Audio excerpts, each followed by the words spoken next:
Renforcement des capacités dans les établissements scolaires et renforcement des capacités dans les établissements sanitaires et même pour le fonctionnement de la mairie. Donc si cet argent ne rentre pas, forcément ça a des inconvénients sur même le fonctionnement correct même de la collectivité.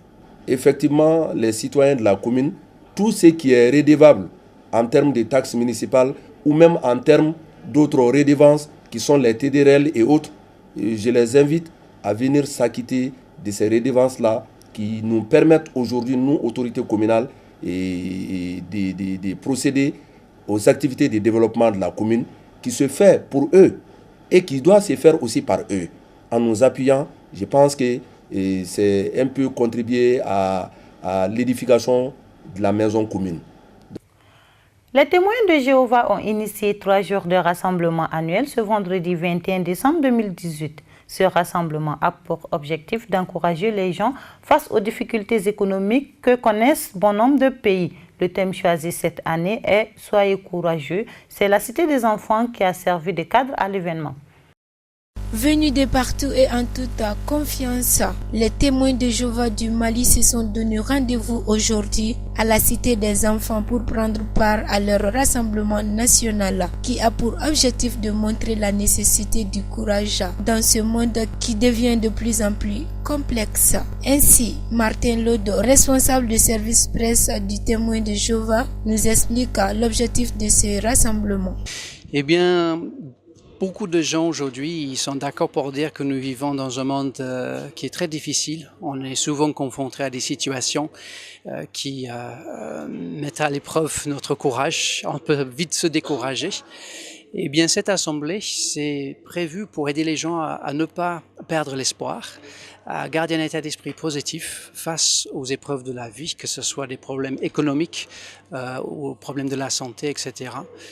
Et en réalité, c'est grâce à l'application de principes bibliques, revenir aux valeurs divines, on peut dire, qui va nous aider à faire face à ces difficultés, que ce soit faire preuve de bonté, honnêteté et de penser aux autres avant de penser aux choses matérielles, avant de penser à l'argent, de penser aux autres êtres humains avec qui nous vivons. Et donc cette assemblée, ça dure 3 jours. L'entrée est libre et gratuit. Tout le monde peut venir écouter, quelle que soit leur confession, quelle que soit leur situation dans la vie. Ils peuvent venir pour écouter les conseils et les encouragements. Ça commence à 9h20 chaque jour et tout le monde est le bienvenu. Eh bien, nous avons vu que ceux qui viennent assister à ce genre d'événements, souvent quand ils quittent, ils sont heureux parce qu'ils ont entendu des choses qui leur font du bien et aussi ça les aide à bien réagir dans des situations difficiles dans la vie et à rester positifs. Notons que ce programme inclut des discours, des lectures théâtre, des interviews et des courtes vidéos. Elle durera pour 3 jours et prendra fin ce dimanche 23 décembre 2018. La Maison de la Femme et de l'Enfant a abrité l'atelier de diffusion des résultats de l'enquête nutritionnelle SMART 2018 organisée par la division nutrition de la Direction nationale de la santé et des partenaires ce vendredi 21 décembre 2018. L'objectif était de rendre disponibles les données et le suivi de l'évolution de la situation nutritionnelle au Mali. Pour une meilleure appropriation et diffusion des résultats de l'enquête par l'ensemble des acteurs intervenant dans le domaine de la suivi et l'évolution de la situation nutritionnelle des enfants et des femmes en âge de procréer, que la division nutrition de la Direction nationale de la santé en collaboration avec l'INSTA et l'appui technique et financier des partenaires OMS et FAO ont organisé cet atelier. Le chef de division nutrition Adama Bala Koulibaly nous a expliqué que la situation de la malnutrition est précaire au Mali. On peut retenir que la situation nutritionnelle au Mali reste précaire. Il y a des efforts à faire. Comme on vous l'a dit déjà, c'est multidimensionnel, multisectoriel. Tout le monde doit apporter sa pierre à la construction de l'édifice pour que ça puisse marcher. Parce que la nutrition, c'est une question de développement. Sans bonne nutrition dans un pays, rien ne peut marcher. C'est la base de tout. C'est autour de 10,7%. C'est précaire. Ça veut dire qu'on doit faire attention. Je l'ai déjà dit, on doit fournir des efforts à tous les niveaux. Ce qu'on veut faire maintenant là, c'est c'est la promotion des aliments locaux pour, dans un premier temps, la lutte contre la malnutrition, pour la prévention d'abord, ensuite pour la prise en charge quand le cas arrive.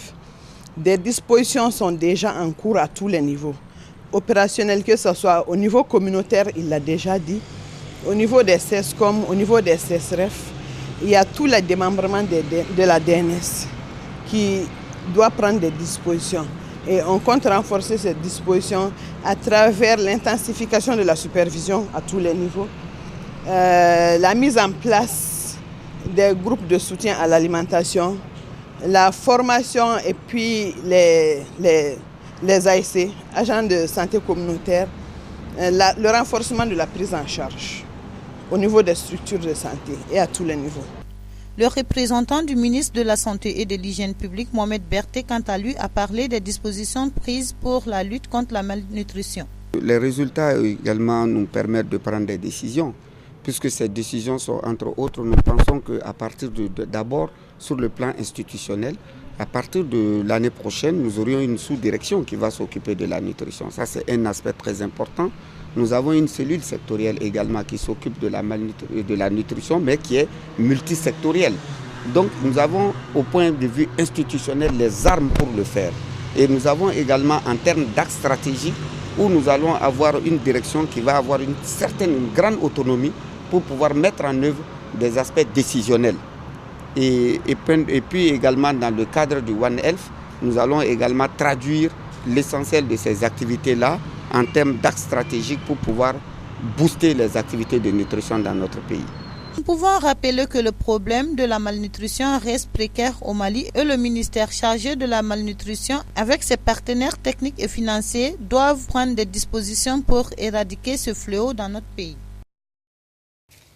À présent, Paris Sport, avant de boucler cette édition, invité par le comité de normalisation de la Fédération malienne de football CONOR pour assister à la réunion CONOR, responsable du football, sur la sentence du tribunal arbitral des sports envoyée le 15 novembre dernier. Les membres qui soutiennent la candidature de Mamoudou Touré à l'élection du bureau exécutif de la Fédération malienne de football n'ont pas été de la partie.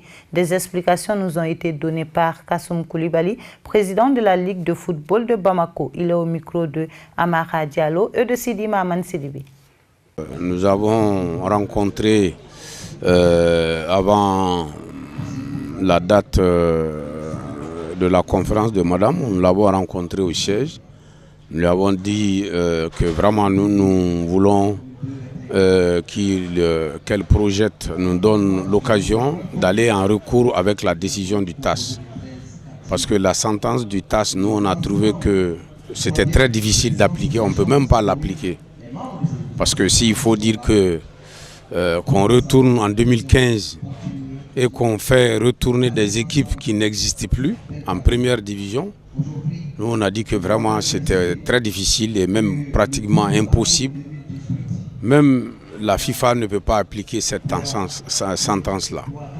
Donc elle a dit qu'elle va faire une réunion pour faire un point de presse, on a entendu comme ça, c'est-à-dire elle va aviser qu'il n'y aura pas de débat. S'il n'y a pas de débat, nous sommes en démocratie, ce n'est pas la peine d'aller s'asseoir. Elle n'avait qu'à diffuser son communiqué par la voie de presse.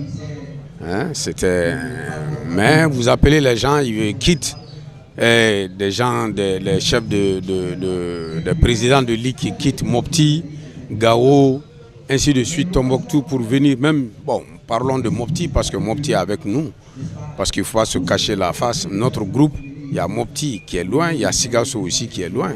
Ils viennent, c'est nous qui payons les transports. Le CONOR ne donne pas de transport. Le logement, il s'en fiche. Il ne donne pas un rond.